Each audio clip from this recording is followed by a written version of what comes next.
Good evening. This is Group 6, Informed Consent. We'll be presenting on informed consent. I am Karen Thomas. I am Teresa Delaney. And I'm Erin Simmons. I'll be giving an overview of what informed consent is, history of informed consent, and what should be on a consent form. So what is informed consent? Informed consent is an ethical doctrine and legal procedure that embodies the values of self-determination. This process includes a systemic disclosure of information to a client over time, along with the opportunity to engage in dialogue with the client about impending treatment and services. The process is also central to client empowerment, involvement in decision-making, and protection of their rights. Particularly, this is important to clients who are vulnerable by virtue of their age, intellectual or mental capacity, or clients with other forms of dependency. In addition to that, the use of clear, understandable language to inform clients of the purposes of services, risks related to the services, limits to services because of the requirements of third-party payers, relevant costs, responsible alternatives, client's right to refuse or withdraw consent, and the time frame covered by the consent should be discussed. The history of informed consent.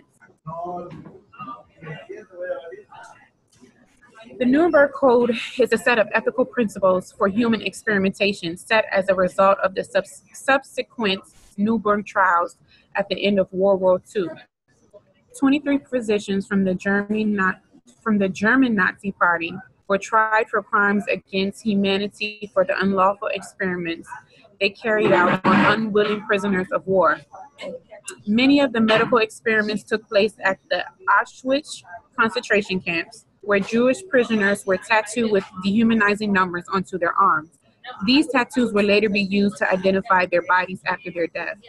Because of this unethical way that the research and the experiments were conducted, people involved in any form of research or experimental trials are now given the legal capacity to give consent, the ability to exercise power of choice, be free from force, fraud, deceit, constraint, or coercion, and given sufficient knowledge and comprehension of the subject matter involved. Issues of informed consent. Number 1, comprehension. When clients are not literate or have a difficulty understanding the primary language used in a practice setting, social workers should take steps to ensure clients' comprehension. This may include providing clients with a detailed verbal explanation or arranging for a qualified interpreter or translator whenever possible. Level of capacity. When clients lack the capacity to provide informed consent, social workers should protect clients' interests by seeking permission from an appropriate third party, particularly one who acts in a manner consistent with the client's wishes or interests. Competent.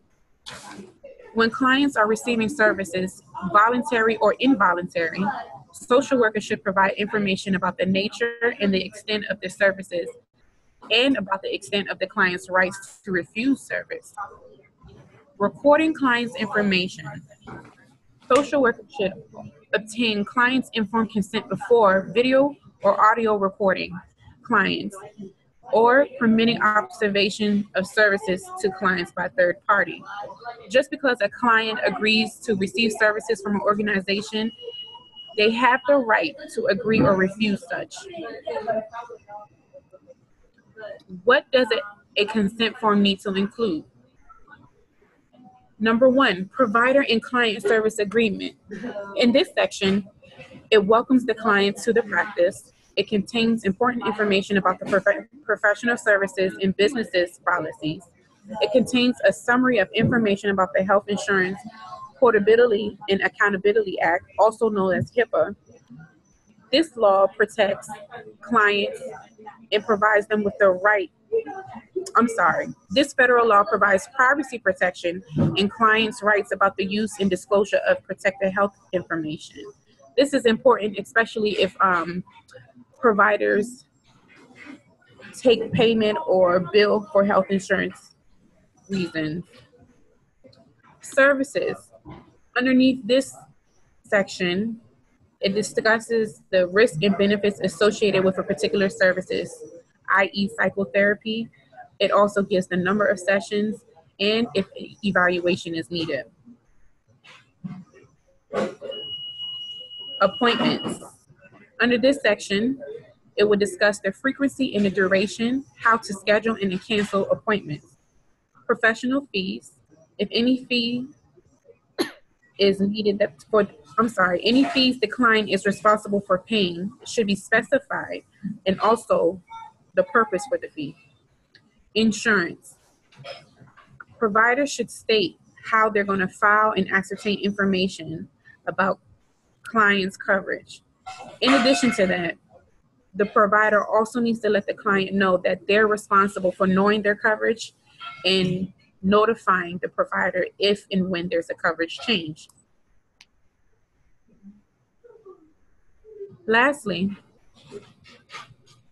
the ethical responsibility.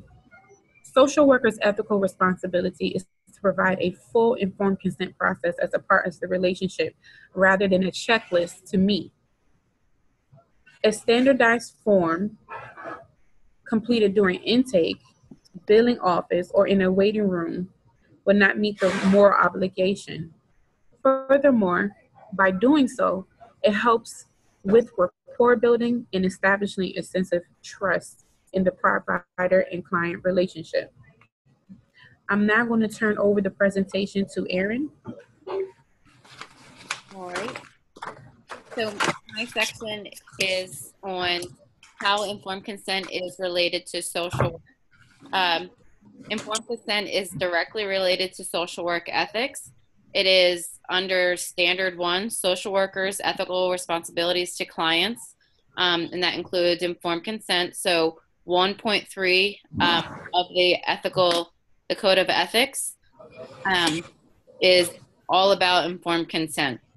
The expectations of informed consent from a social work standpoint are that it uses language that is clear and able to be easily understood by a variety of clients at different understandings and different levels.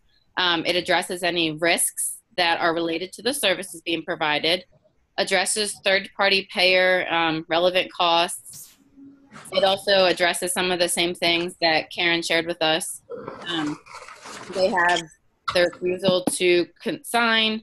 They also have the right to withdraw from services, and the consent should also include a time frame that's covered in the consent. For example, the consent might be good for 6 weeks. The consent needs to have a date for how long it's good for. And then clients, it also needs to give clients the opportunity to ask questions if they do not understand something. And under the Social Work Code of Ethics, it must also be available in other languages or an interpreter to be available to assist them in understanding that consent. Social workers have an ethical responsibility with informed consent. They need to ensure that clients are competent to understand the consent form. They need to provide explanations of the consent form. And they need to assess whether the client is capable of understanding the consent form. And if they are not, they need to take reasonable steps to obtain consent from a third party who has the client's interests in mind. Social work ethics also cover informed consent and technology. With the new age of technology, it's important to consider and discuss policies concerning technology. When using technology, social workers should verify clients' location and identity if they're speaking over the phone or through video. If clients do not want to use technology, that's also encompassed in the consent form or as an option for the consent form. And informed consent also covers professional learning. As Karen mentioned, they need consent to record any sort of information and use it for teaching. And then informed consent is related to social work values. It emphasizes the dignity and worth of the individual, making sure they're receiving the services that they want and they're understanding how those services are going to be provided. It encompasses human relationships and building a trust relationship with the client, having that consent and that expectation built. And then integrity and competence. We're ensuring that our services are appropriate and that we're covering our bases and making sure that they also understand the means of the treatment. And lastly, informed consent promotes self-determination. It promotes the rights of the client. It helps clients understand their treatment, and it assesses the client's competency level to understand the treatment. All right, I'm going to give it to Teresa. Hi. I will be going over the relationship parts in conformed consent community organizations with clients. I would start with in the community, would address Megan's Law and Adam Walsh Child Protection Act of 2006, which requires communities to be notified if it convicted sexual offenders through the National Sex Offenders Registry and state registries of convicting felons for these particular crimes. This is required in the community for those in the community, so they know who are living in the community that have these particular crimes.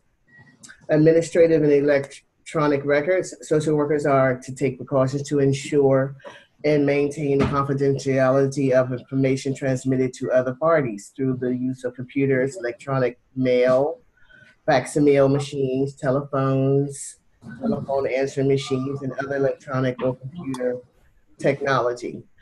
This is in the Social Work Code of Ethics 1.07. Also, the Health Insurance Portability and Accountability Act, better known as HIPAA, which was established in 1996, requires healthcare agencies to develop procedures to protect the confidentiality of client information. Some of the potential risks and dilemmas with transferring of information would be the e-therapy websites. Sandovirin in 2009 included that these websites do not provide adequate information concerning ethical principles. Another community informed consent would be the police. The laws require that social workers, as well as other professional practitioners, to inform police whenever they acquire information about criminal activities that have taken place or to be planned. Because in another additional relatives in the community. As we know, relatives, this ethical dilemma, especially when it's acute to social workers who are engaged in settings with healthcare or genetic counseling, and who are privy to medical or genetic information that may affect the health of relatives. For example, some parents who want to know, are they entitled to their children's information, and what age does it make a difference that they are denied to be included when their child are having services, particularly when they're having a child, say like teenagers having,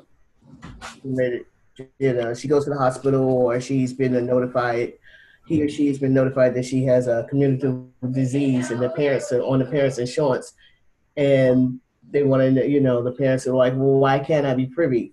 So that's something that is of concern for us, an ethical dilemma. According to the National Association of Social Workers in 2008 Code of Ethics, social workers should limit clients' access to their records or portions of their records only in an exceptional circumstances. When there are compelling evidence that such access would cause serious harm to the client. Health Information Technology and Clinical Health Act was put into effect by President Obama in 2009. It's called HITECH, provides $19 billion over a 4-year period under the Medicaid and Medicare for providers who adopt and use healthcare information technology. This law also expanded security and privacy provisions and penalties to HIPAA Businesses Association of Covered Entities, National Association of Social Work in 2009, high-tech HIPAA for social workers identified certain aspects of the legislation affecting social workers. And then we have child welfare and confidentiality. Social workers and the other professionals are required by law to report all cases of suspected child abuse and neglect to Child Protective Services, CPS, agencies, or other designated authorities. We have privileged communication. Privileged communication is a legal right granted by legislative statute which guarantees that certain information need not be revealed in court without consent of a person who originated the communication. Excuse me. Privileged communication is a rule of evidence that allows a party, proceeding in the case, allows a party in a legal proceeding, which is in the case, the client, to limit the admissibility of statements originally communicated in confidence, thus rendering the witness, which is the social worker, incompetent to testify regarding the particular matter. Potential risk in 4 dilemmas: disclosure of information and voluntarism. There are 3 issues integral in informed consent, which are disclosure of information, voluntariness, and competency. Community and organization and informed consent. This covers ethical dilemmas of obtaining informed consent are especially problematic when the client is in a community, or neighborhood, as may be the case for a social worker who engage in the community and organizing. An example of that would be if a social worker wishes to raise awareness in a community which requires consent for participation. How does she obtain consent? Because it's a community and it's more than one person. So do we give a general overall, for example, it says the requirement is for everyone to consent to the latter situation, maybe ruling out the intervention of any intervention activity, yet intervening in any activity without a consent is a violation of professional ethics. So we must gain a consent for that particular activity or engagement with clients in the community. I believe that the libertarian theory is applied to this informed consent because it emphasizes the freedom of choice, voluntary association, individual judgment, and self-ownership when making decisions of whether they want to agree with the consent that's being presented to them or whether or not to agree to the consent. It's solely a self-determination with the client. Now I'll turn you over to Karen to close us out. Thank you, Teresa. So, discuss how ethical decision-making process model could be applied. Discuss how the ethical decision-making process model could be applied to informed consent. Using the ethical problem-solving model, the social worker should first identify the problem and be objective. I believe by doing so, it will help outline facts and separate assumptions. Next, the social worker should consider the dimensions of the dilemma, looking at each ethical principle and then decide which applies to the situation. And lastly, evaluate the course of action that should be taken. If you report the matter to the next person in chain of command, what will happen to the social worker? How will the co-workers of the social worker perceive the social worker? And how will the actions impact the client's view of the organization? Thank you for your time and good night. Thank you. Thank you. Good night.